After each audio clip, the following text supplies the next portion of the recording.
Magandang araw mga solar. So muli nagbabalikan nyo ako solar, si Solarens.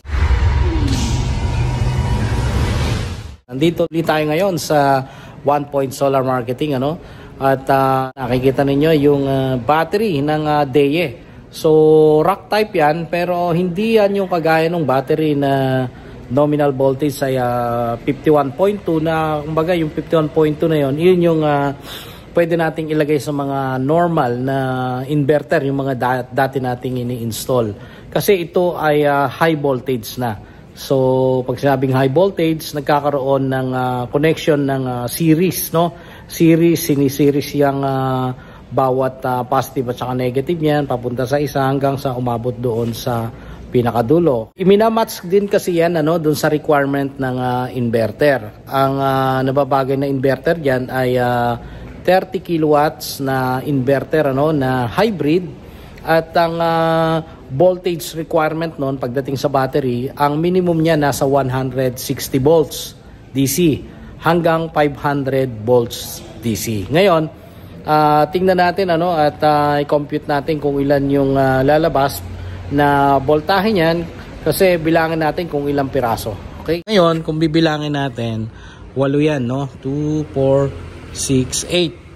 So, bawat isa, naka 100 amperes ang capacity. Pero yung kanyang nominal voltage ay nasa 51.2.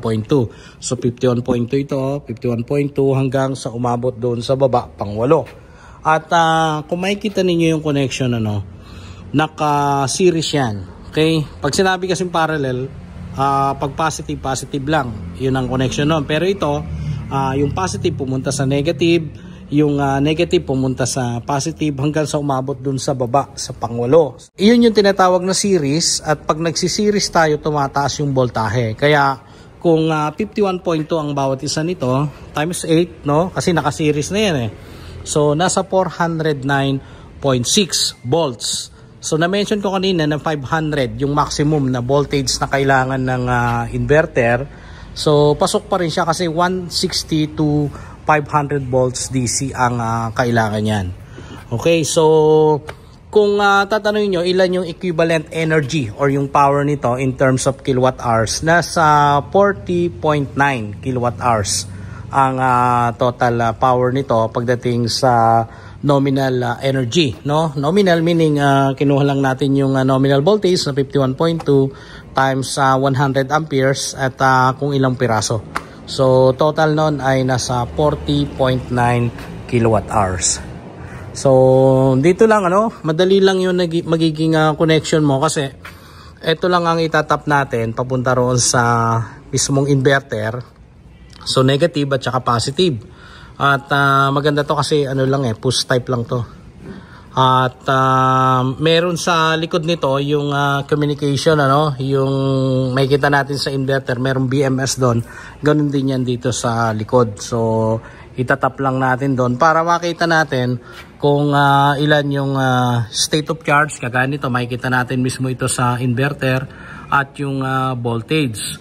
So yung 30 kilowatt hours na unit na inverter, yun ay 3-phase at low voltage yung AC nun, nasa 230 alternating current or AC voltage.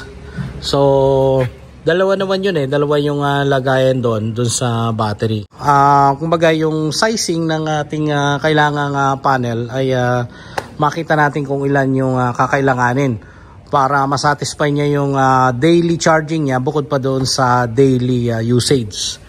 Kung kasalukuyan na kayo gumagamit at ginagamit na ninyo to sa industrial site or sa inyong bahay na mayroong pang 3-phase, kagaya nun na condominium, may mga lift or elevator. So, ganun din, may mga communication din yan. Nakatag naman siya, COM1, 2, 1212. Ayan, ganun lang naman siya hanggang dun sa baba, So medyo manipis lang ito compared dito sa high G, kasi nga malaki yung capacity ng high G. So ang presyo nito 540,000. Itong isa lang bali 8 yan.